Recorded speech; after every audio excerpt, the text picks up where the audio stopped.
undertaken to keep South Australian tourism industry and stakeholders engaged and informed. I'll introduce our key speaker in a moment, but first of all, I'd just like to run through some housekeeping messages. Appreciate if everybody could keep their microphone on mute.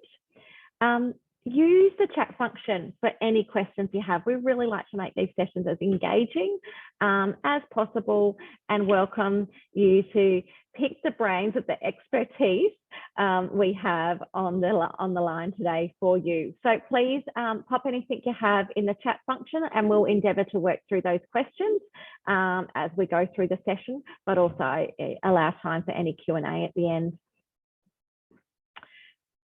Lovely. Well, today we are continuing the focus on cyber with our guest speaker is Matthew Palmer from Sweeney. Matthew has 20 years experience in IT and is an expert when it comes to cybersecurity.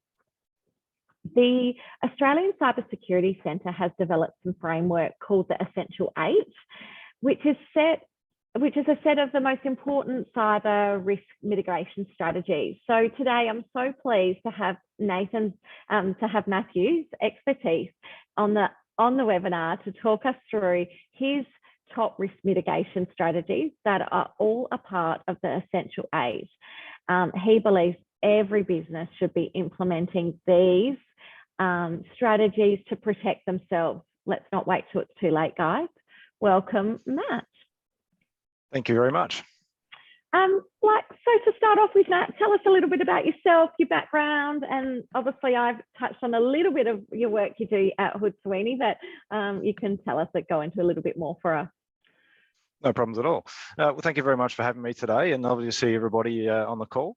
For those who may not know, Sweeney are a professional services firm, been running for over 40 years, based in Adelaide, South Australia. We do have some regional offices as well, specialising in accounting, financial planning, business advisory. We have self-managed super funds as well, finance, growth advisory, and technology services, to name a few. I've been here since mid-2007, so a quick count back says that's 15 years, which feels like a very long time ago. And yeah, a lot has changed in life since then. I've gone through a number of different roles and started out as quite an inexperienced level 2 engineer, only having a few years sort of full-time experience in another similar organisation. But yeah, worked through the different roles and put my hand up for different opportunities and got into more senior positions and took on board more responsibility. But I eventually sort of realised that I prefer dealing with people more so than the technical side of things. So while I still have a very strong technical focus, my main passion is helping people, and certainly the more relationship management focused aspect of my role as an associate and a technical relationship manager now is certainly where I find my best fit. Oh, thank you, Matt. We're so grateful to have you on the end of today to help further educate our community. Particularly this big topic of cyber. Like I said, it's a focus we are continuing. We've been doing a few sessions on this to continue to educate our members. So before we go too deep into the tips and tricks side of things, let's just continue with that basic education, because I think, you know, on what a cyber attack looks like, and perhaps who do attackers generally target? Just if you could just go back to basics for us a little bit, Matt, that would be great. Absolutely.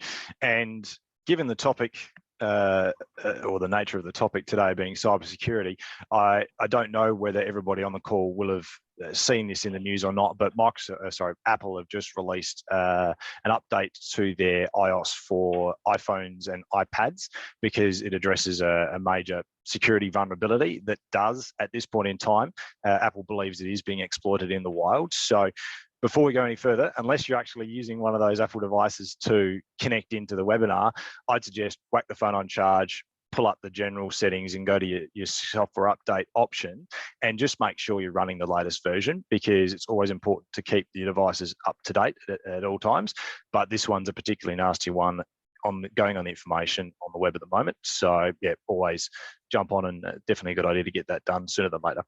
Absolutely. I think sometimes if you're not experienced, we can all be, oh, I'll do that update, and you push it to the side. But thanks for bringing that to our attention, Matt. I've certainly got onto it myself, and understanding that there is some concerns there. Most definitely.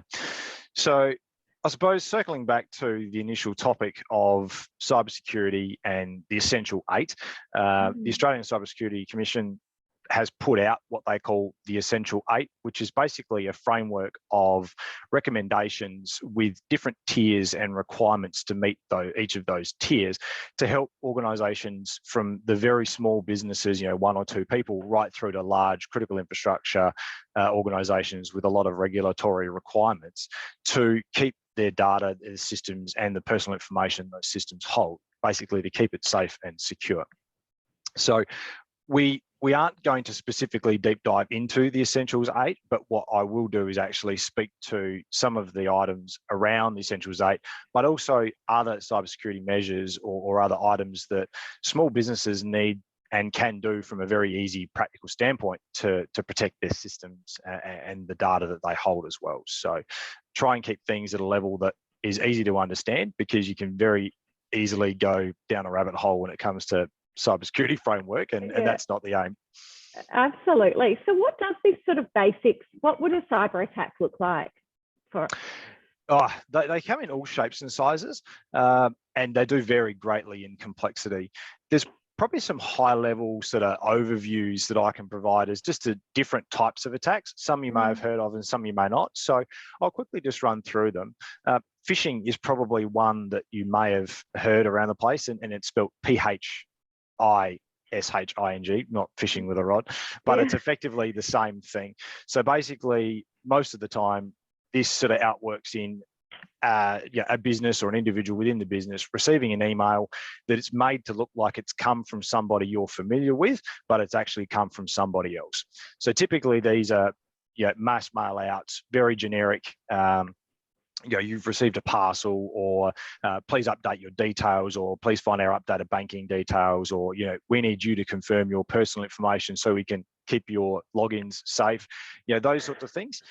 And the big thing to remember is it's always surrounded by some kind of urgency to try and get you to click on the link or open the attachment or do something to take the action they want you to take. So the big takeaway when when dealing with any kind of emails, the second that there's something urgent that needs to be done, treat it as suspicious immediately. That's a good point, especially around that urgency side of things. So, who do attackers generally target? I think we've seen it in the media over the last sort of what's constantly in the media, but large organisations get targeted. But I'm guessing everybody's at risk, individuals and personal to SME operators to the large scale. Absolutely. Basically, if you're on the internet, you're at risk. You are going to be a target at some point. Now, whether that's by a broad scale, just mass mail out, or a very generic attack that basically is just a victory by numbers, trying to con as many people as they can out of either money or personal information, which typically they would sell to other people who would then try and extract money. So it's basically big business. So whether you're a small business, operating in outback South Australia, or you're a large firm that is in critical infrastructure, you're going to get targeted. It just may mean the type and the nature of that attack or that targeting will change.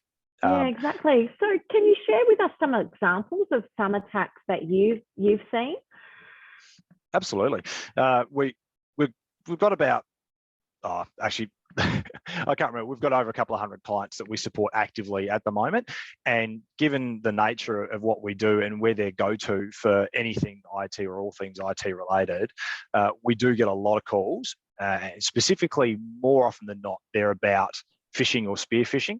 So spear phishing is another way that people can get you, and it's a more targeted style of attack.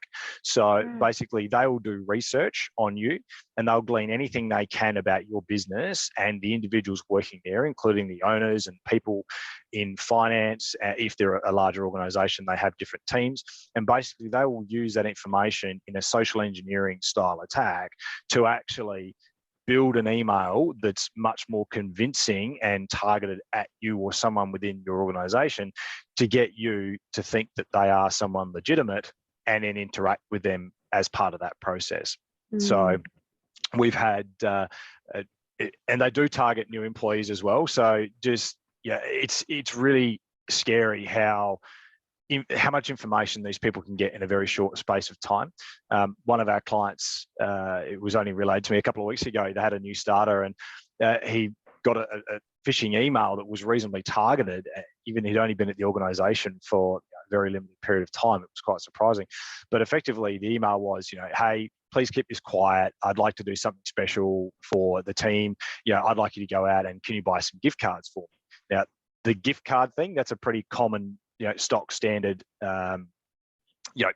phishing attempt at the end of the day. But unfortunately, he wasn't quite wise enough initially to realize that he was being targeted.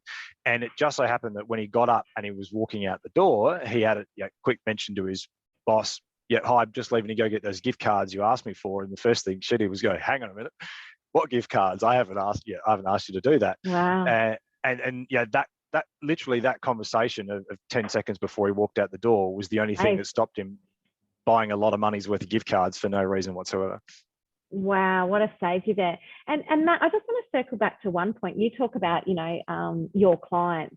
These are clients, you're an expert in the SME space. You're obviously dealing with a range of clients, and obviously not just tourism, all across the wide breadth of industry we have in South Australia. But, absolutely, to point out that Matt's not having these conversations with large organizations is actually, majority of it is with that SME. So exactly who's on the call with us today. So with that understanding, Matt, it's obviously basic training is really important for businesses to provide with all staff, and overlay that even with the context of, the staffing issues, and there's constant recruitment happening as well. Within organisations with some of the challenges we're facing in industry at the moment. So what sort of basic education, basic training are you suggesting, businesses to have, with all staff, and probably essential as a onboarding strategy, but also as a continual sort of risk mitigation strategy as well? Absolutely. And training, I'd have to say, for anybody is probably one of the most important things you can do, both for yourselves and for your staff who work for you, because the users, the people sitting in front of the computers using the keyboards and mice, that's the last line of defense. If something gets through your anti-spam solution and it pops up in your email, and then if somebody clicks on it, it gets through, has the potential to get through your antivirus solution, and then it goes out and it gets through your firewall that controls your internet connection.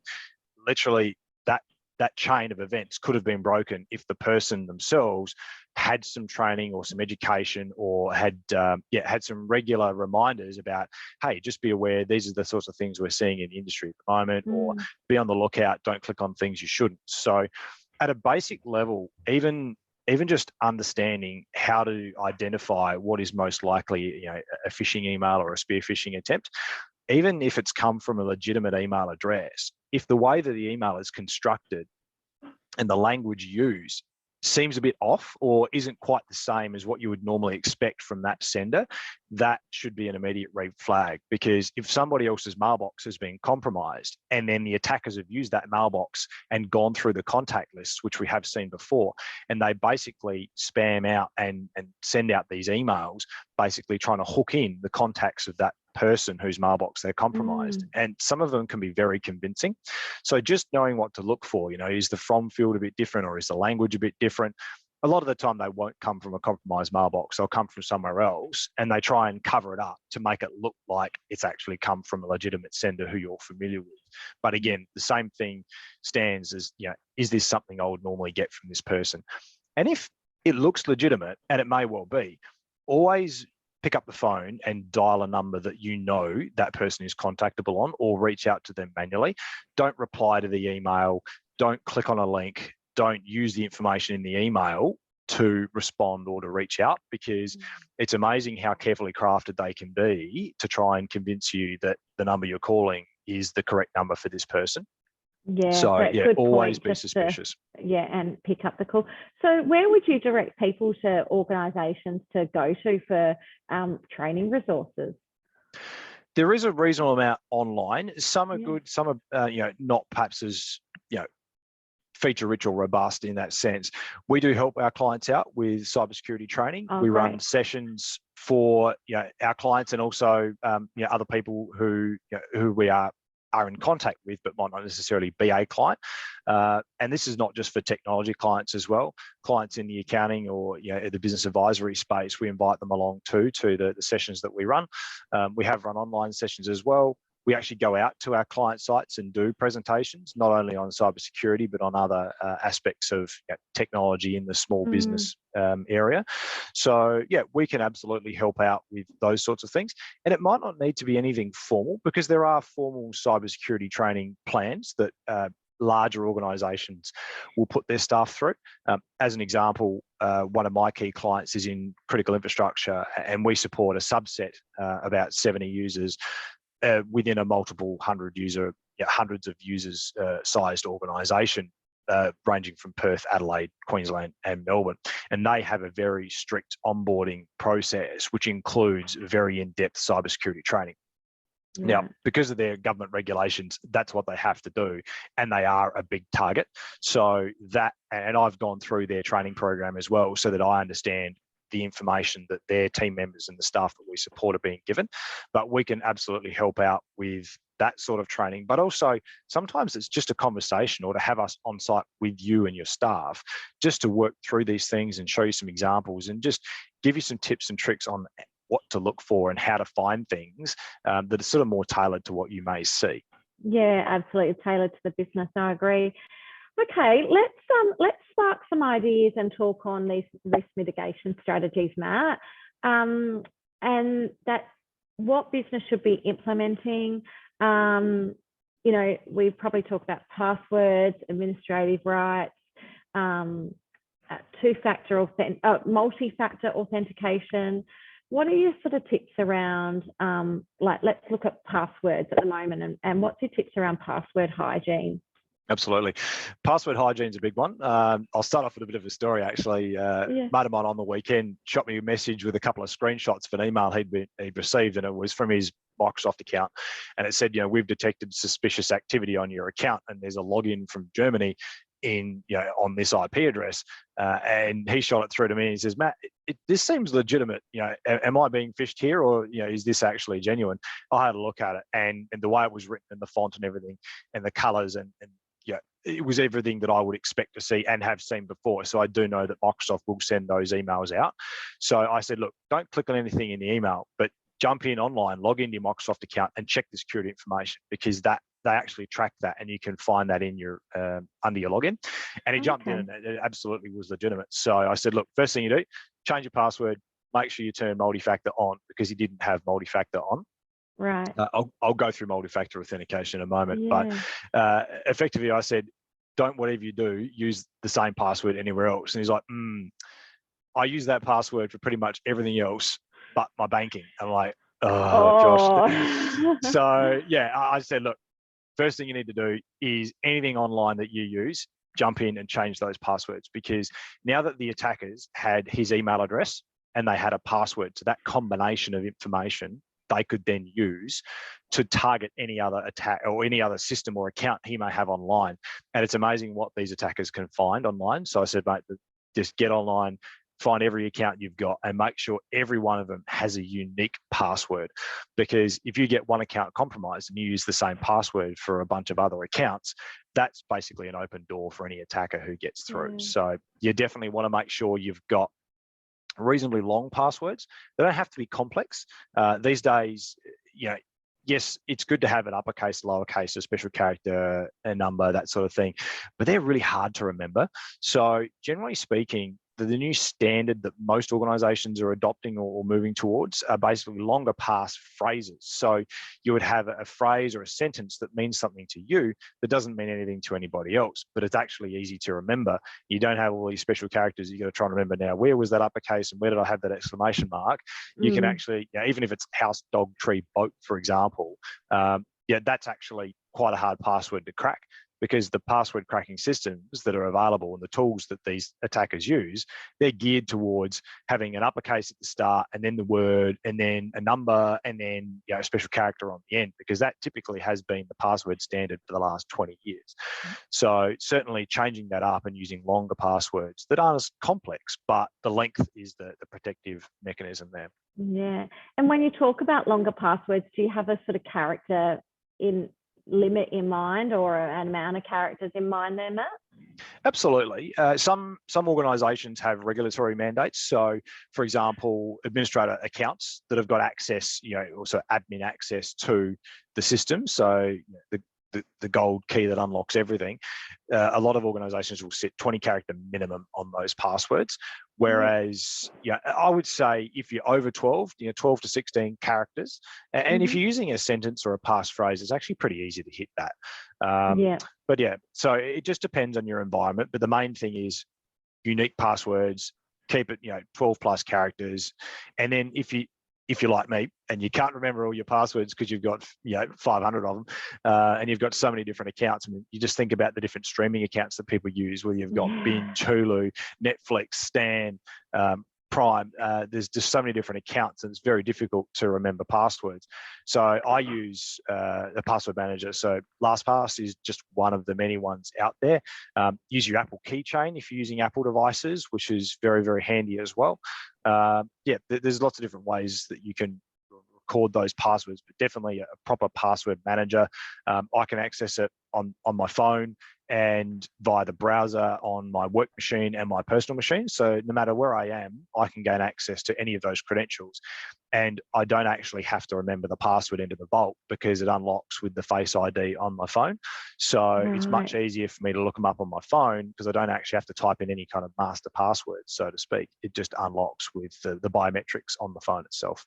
Great. No, I love that tip about the password manager, because that was something that I was going to ask myself as it came up. Yeah, absolutely. And just in that, we've just had a quick question pop up on password managers, and can you suggest some good password managers? And LastPass was there, and perhaps I might pick your brain a little bit more, Matt, and you can give us a couple of other recommendations too, and then we can pop that on the email that we send out to everybody post this, so you've got it all in writing there as well. Absolutely, lovely. happy to do that.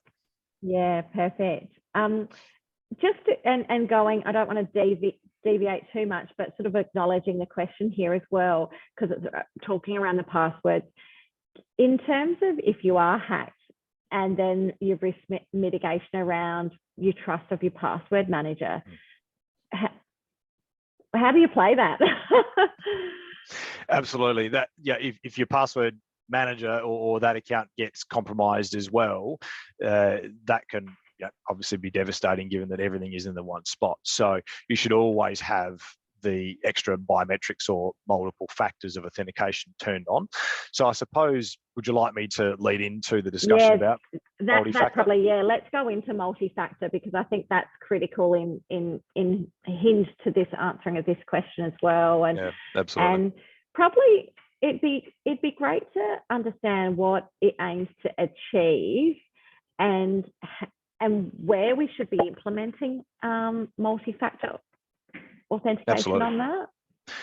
So the answer is everywhere. Any account or system that supports multi-factor authentication, or it sometimes has been referred to as two-factor authentication, it absolutely should be turned on. So effectively, if you haven't heard of multi-factor authentication, it's effectively a third component in the authentication process to make sure that if someone has your email address and somehow your password has been compromised, because if another company has a data breach and your credentials are compromised, which has happened. As an example, I had a really old Adobe account from many, many years ago, and that password combination was actually leaked onto the web along with hundreds of thousands of other passwords. Now, I didn't even know about that until I did some searching and thought, oh, it's interesting. I wonder if my account has sort of shown up anywhere. So you yourself don't even have to get hacked for your password and your username combination for a specific account to actually be leaked out. So having a multi-factor authentication component to any login process means that they might have my email address, they might have my password, but when I log in and I hit the button to go to the next stage, I'm going to then get a prompt on my phone, and it might be, do you want to approve the login? Or it might be, I've got to enter a code from the Authenticator app on my phone, or maybe it's an SMS notification as well. There have been other ways.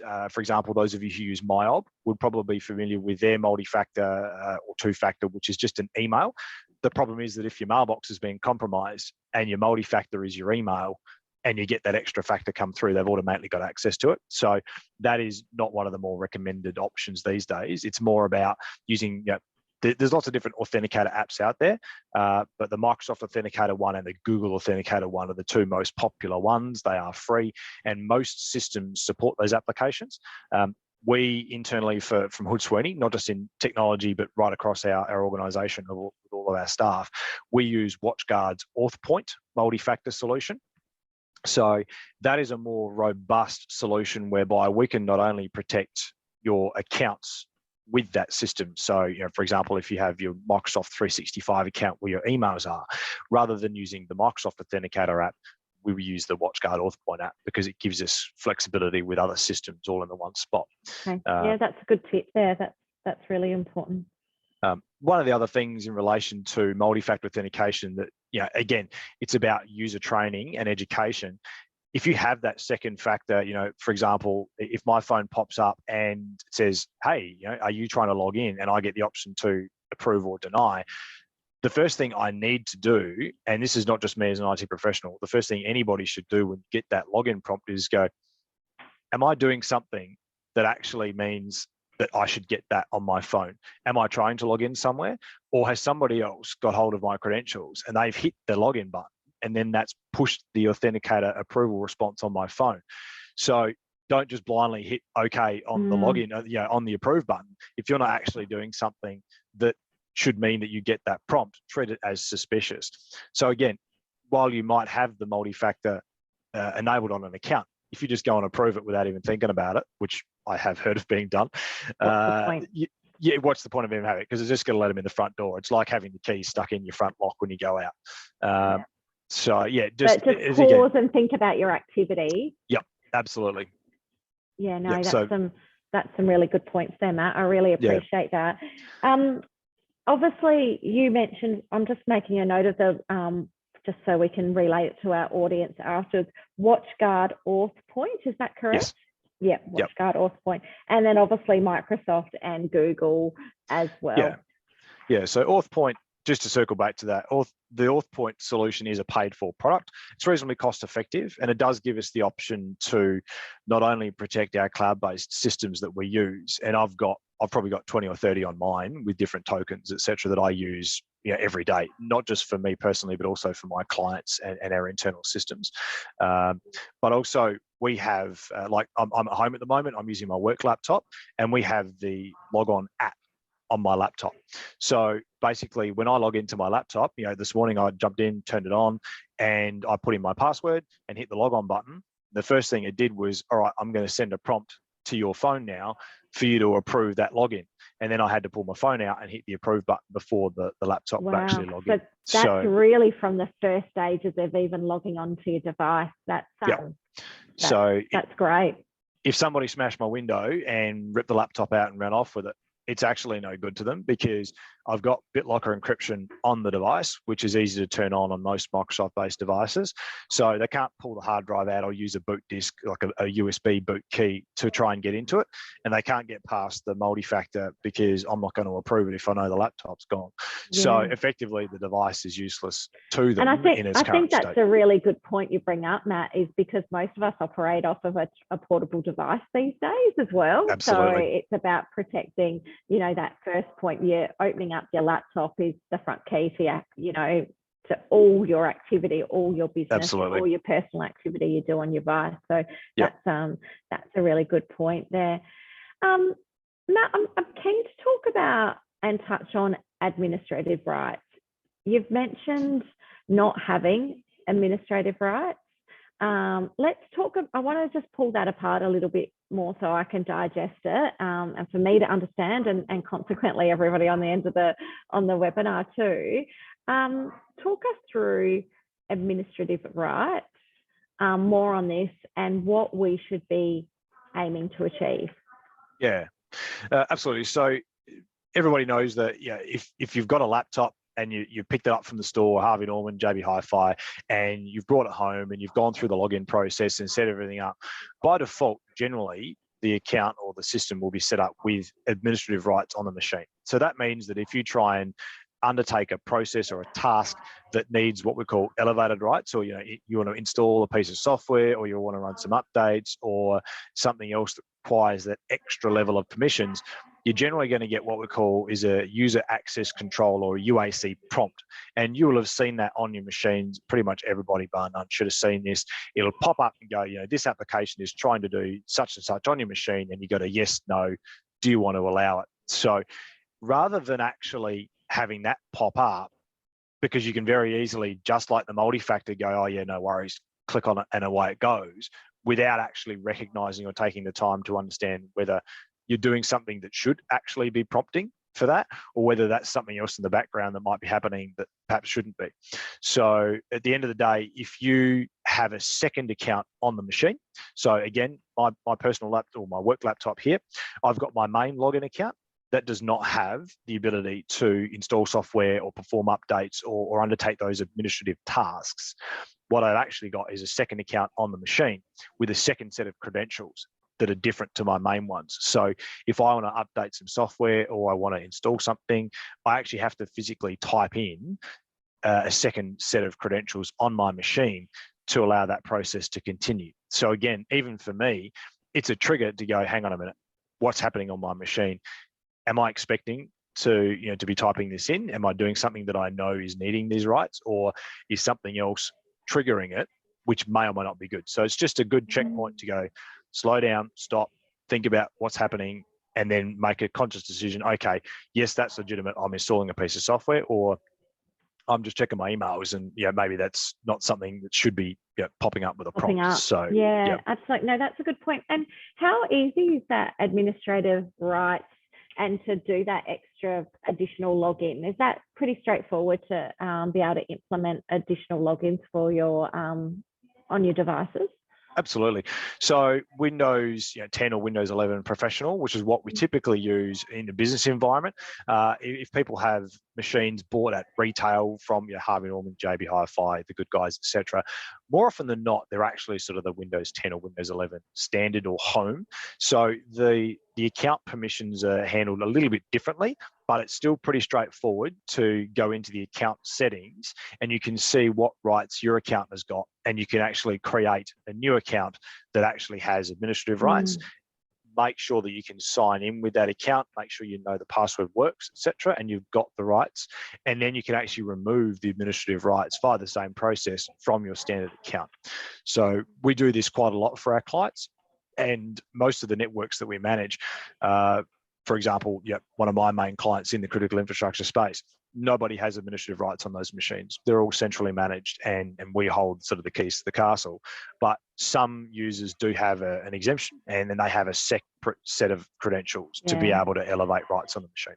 I think that's a really key, it's one of, lots of key takeaways, and I'm writing notes as we go through this, Matt, but that's a really key takeaway for me because, it's a conversation, you either implement that yourself, or if you've got support in ITC services, make sure you're having the conversation with them. And really for a business, if you've got, even 2 or 3 users of computers, they don't need to be having those rights. So it's just an extra level of protection there. So Matt, diving a little bit deeper, and we're trawling our way through this. It's been a really great process, actually. When it comes to unauthorized account activity occurring on a device. So we've talked about some mitigation strategies. Now let's talk about, unauthorized activity occurring on a device. Really thinking about how we can detect early stages before an attack occurs. What are some of the protection technology that people could be using out there to detect this? Is there protection? Is there some sort of technology? We've talked about sort of, it's that sort of next level of mitigation strategies. Absolutely. Is there some sort of protection software out there? Most definitely. So the one thing to remember when it comes to technology is things can happen in an instant. It happens so quickly that most people don't even realize they're under attack until all of a sudden there's a pop-up on their screen saying your data's been encrypted. If you've had some kind of encryption malware, like was really popular back in sort of 2013, 2014 with CryptoLocker and CryptoWall, where basically your computer, it's called ransomware, and your computer would have this piece of software installed on it without your knowledge, and it would go through and encrypt all your files, so you basically couldn't open them. They were still there, but you needed a specific key to unlock the data. Now, that sort of thing happens without you even being able to stop it. Now, the right protection in place on your machine can help try and mitigate that. And there's no, nothing is 100% proof. There's no guarantee that putting in place this piece of software or that piece of hardware is going to stop everything 100%. It's more about multiple layers of protection that then build up that protection for your business in general. So as an example, you have dedicated anti-spam or anti-phishing software there, your mail is washed through. So we use Trend's email security services, which is a hosted solution, which means it's based in the cloud on the internet.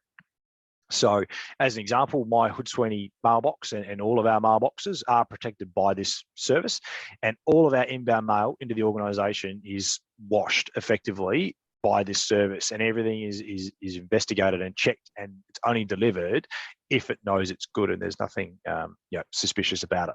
Now, you're going to get spam come through and just general marketing junk email. A lot of that is cut back on, but first line of defense is definitely something like that. Then you would have a good endpoint security solution. So previously you would have referred to it as antivirus software, Kaspersky or Bitdefender or Trend Micro, or there's a whole F-Secure. There's a whole host of them out there, but there is a big difference between a traditional antivirus package and some of the more robust endpoint security solutions that are available today. So we utilize WatchGuard's it's EPDR for short, but it's endpoint protection, detection, and response. But effectively, the difference between your standard run-of-the-mill AV and the more advanced solutions is the extra features they've got. One in particular, which is part of the Essential 8, is actually called application control. You may also hear of it being referred to as application whitelisting. And effectively, these solutions have a zero trust mentality. So once the software is on the machine and we run it in what we call audit mode for a period of time, so that it picks up what applications are there, what the system's doing, and it knows the traits of your system, then we put it into lock mode that basically says, right, anything that we don't know is already there or that we haven't classified as something that we're aware of and that we know it's good does not get the opportunity to run. So effectively, unless I've seen it before and unless it looks exactly the same as the last time I saw it, it's not executing. And that way, even if something does get through your email and you click on it and it tries to download something or it tries to run something on your machine, the endpoint security software on your laptop is actually going to go, nah, sorry, that's either malicious or I've not seen that before, and I need to send up a copy of what you're trying to do and the information pertaining to the file to my internet-based system to determine whether what you're doing is legitimate or whether it's dodgy. And until you get that classification come back as, yep, it's okay, it's known goodware, we've analyzed it, it just doesn't get the opportunity to execute. Now, you can manually bypass that when you're doing upgrades, but it's a great protection mechanism, and I've seen it work in a positive manner in numerous different environments already. And I think a key point, I know you've just educated myself on that, there is endpoint security solutions. That's the language we should be looking at rather than that traditional antivirus as well. and a great example of how you how that protects us. And I can already, because you've educated me so much today, I can already see then, you know, having that layer of administrative rights first, and then, you know, that it all helps build that level of protection. Absolutely. And just on those layers of protection, a lot of people don't necessarily have a really sort of feature-rich endpoint, unified threat management device or firewall running their internet connection. So again, because we're aligned with the WatchGuard brand, we utilize a lot of their services, and in particular, their firewalls. Now, small businesses don't always have them. So that's why having a really robust endpoint security solution that is hooked into a lot of those same systems that's installed on your laptop. So no matter where you're going, because the firewall is only going to protect you when you're in the office. But as soon as you leave the office with your laptop and you're working at home, for example, you're not protected by those same systems that you are if you have a formal office space that you work in. So that's why multiple layers of defense are really important, because as soon as you're out of one area, you need to make sure you're still actually protected. That's why a good piece of software like that is very helpful. Yeah, no, and that's important once you overlay that with your business activity. And, you know, a lot of people are quite transient in office or out in the road, various different work environments that they take, especially tourism operators, and where they might be taking their device, depending on where their business operations is. That's a really great working point. From home as well, like COVID. A big one. I've worked from home numerous times when we had COVID in the family with little kids and that sort of thing. And I'm not under the same protections that I am when I'm working in the office with the systems we have in place. And many of our clients have had exactly the same thing. You know, as soon as you actually work remotely, there's that layer of protection that you no longer have. So absolutely, whether you're more transient in the way that you operate in general and you operate from multiple different locations, or you might just be stuck at home with COVID having to work, it's the same kind of thing. No, really great point. So let's go down next step a little bit deeper, Matt. Let's imagine in a business a serious security cyber attack, occurs, and their whole system gets taken out online. What sort of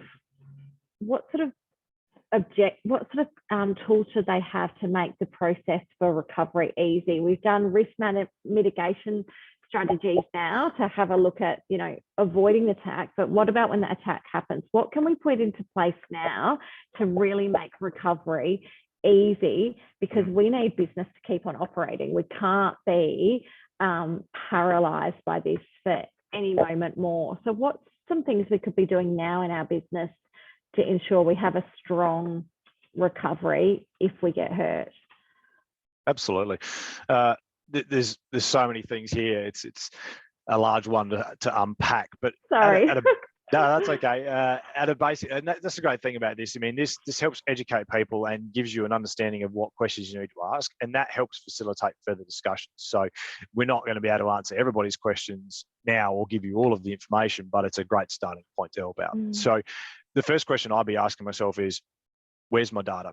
What systems do I use? Who's backing them up, or how are they backed up? And that includes cloud-based systems as well. What kind of redundancy is built into that system by the provider as well? And also, when was the last time a recovery of that system was tested? And I can guarantee you, if you don't know that information, it's going to be really important to talk to your local IT provider or reach out to somebody in your space who might be able to help point you in a direction. You can absolutely talk to us and we can help give you some guidance as well if you're not aligned with an existing provider. But certainly knowing that your data is backed up, where your systems are, how you access them, and how you can get back is a really key piece of information that all businesses should have, but I would suggest many don't actually have that. No, that's a good starting spot. Yeah. So moving on to, you know, what information you need if you're going to recover quickly. Aside from the backups, a lot of businesses, larger businesses, typically will have some form of BCP or business continuity plan, or they'll have a disaster recovery plan, which is a DRP. Oftentimes they don't need to be overly complex. You know, some can be 50, 60 pages, ones I've helped work on in the past, and are very complicated depending on how big your organization is and how many different areas.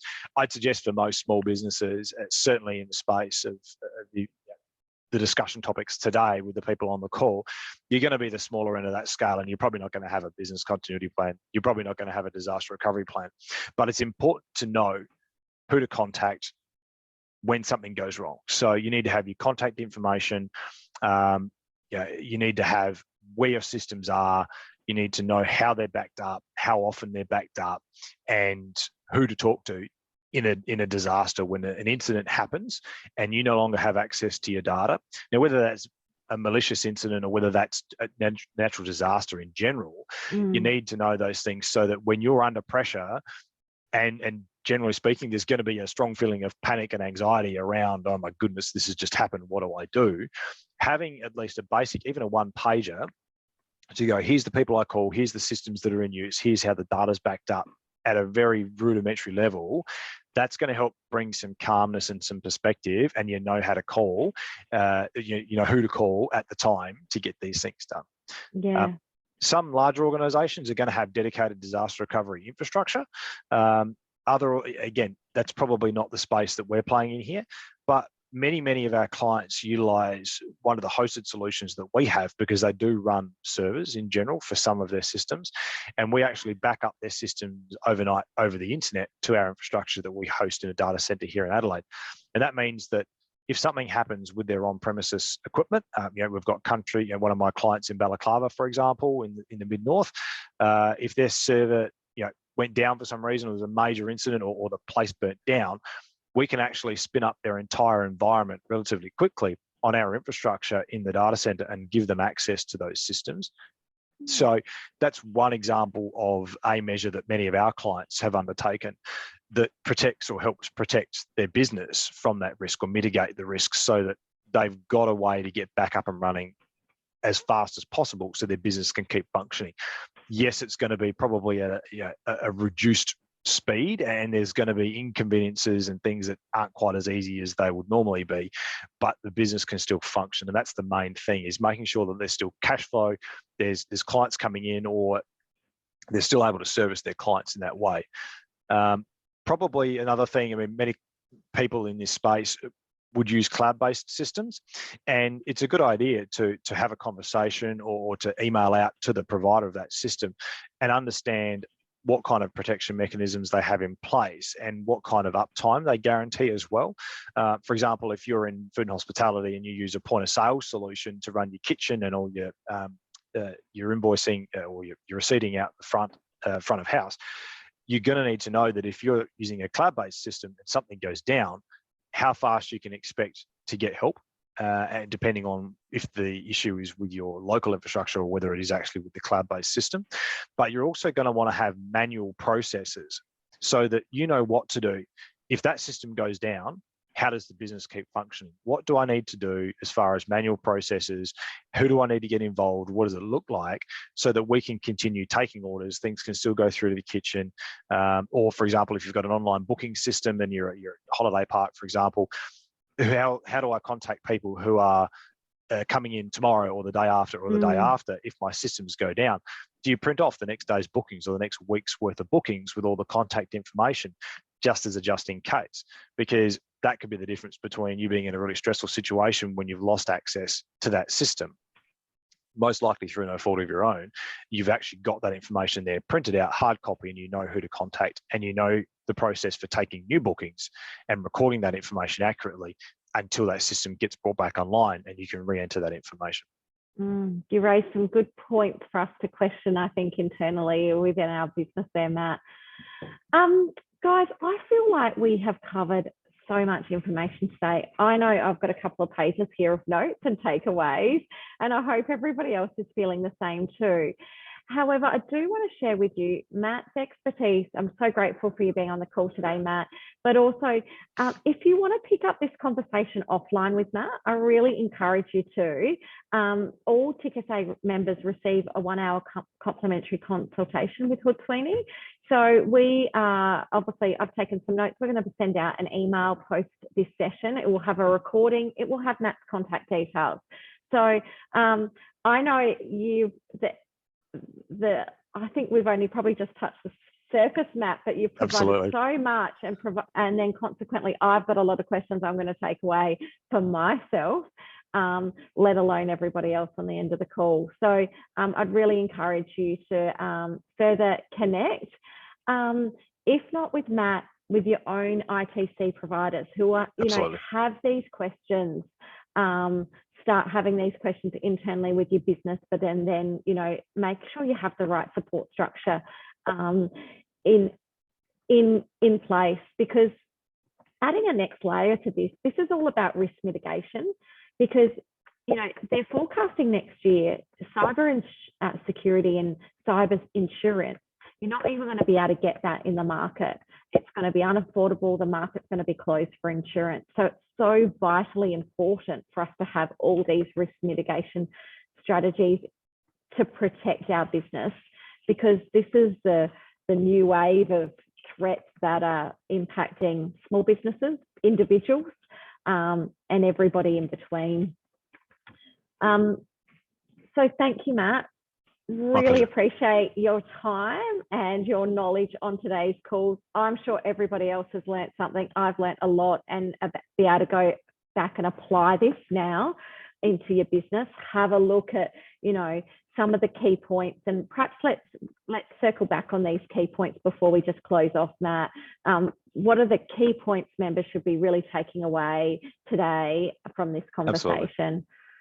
Yeah, I suppose the first one is having a conversation is the first step to actually being able to do something about it, knowing who to talk to, what things you should be asking, even if all of the, a lot of this might be, oh my goodness, how can I understand all of these technical ins and outs? But if you can acknowledge that, okay, maybe I need a bit of help, reaching out to somebody in your space, whether that's your IT provider, whether that's us to give you some direction, or someone else that who might be able to help out. The first step towards helping mitigate some of these risks and protecting your business is actually having a conversation. I definitely recommend looking at your passwords and your password hygiene, making sure that you've got those systems in place. You've got unique passwords for every single system. And if you've got a certain style of password phrasing that you use for your personal accounts, keep them totally separate from the business style and keep them very different. Don't mix and match, because that causes issues. Turn on multi-factor authentication for every account you can, and most cloud-based systems will have this, and certainly you can normally ask the providers, how do we turn this on? If it's not immediately obvious, they've generally got ways to reach out to them, whether it's via their online chat or whether emailing their support team. So definitely something, especially for your banking. Most institutions these days will mandate multi-factor authentication, but for example, I bank with People's Choice Credit Union, and to get into the app on my phone, it actually uses the Face ID that's built into the Apple device. So, that extra level of protection, and there is a manual PIN code as well. And I don't use that PIN code anywhere else. That's unique to that system. So keep everything separate. Don't use the same code or password, and don't use things like family names or personally identifiable information, the town you grew up in, or where you live, or your suburb, or your kids' names, or your dogs' names. That sort of thing can be easily found with social engineering. So try and make it a little more obscure than that, because that will definitely increase the protection for those systems. And certainly user education and potentially some security awareness training for you and your staff is a great way to help lift that baseline level of understanding of the threats that you will encounter. And it's not a case of if you have something like this happen, it's a case of when and how you and your staff will be able to respond, and how you can help detect these things before they become a major issue. Because at the end of the day, a phishing email is just that. It's an unsolicited email. The difference between it having a massive impact on your business and potentially losing thousands or tens of thousands of dollars, etc., in some cases, is the difference between somebody knowing that's a phishing email, or I'm suspicious that might not be 100%. I'm going to ask the question, and I'm not going to do what that email is asking. So training is very, very important in having that conversation. Oh, great. Thank you, Matt. I've written down those top 4 as well, and we'll circle back to that for everybody in the email that will come out post. Guys, everybody in the audience, thanks for connecting today. Matt, thank you again. this won't be My the pleasure. last time we see you. This is an important topic, and it's, like we said, it's education, because like for everybody else on the call, it's foreign to me. So it's just about pulling back the layers and constantly educating myself. So guys, it's not, hopefully it won't be the last time we see you, Matt. Thank you again. Thanks to everybody on the call, and we'll see you all soon. My pleasure. Bye. Thank you, everybody, for attending. Thanks.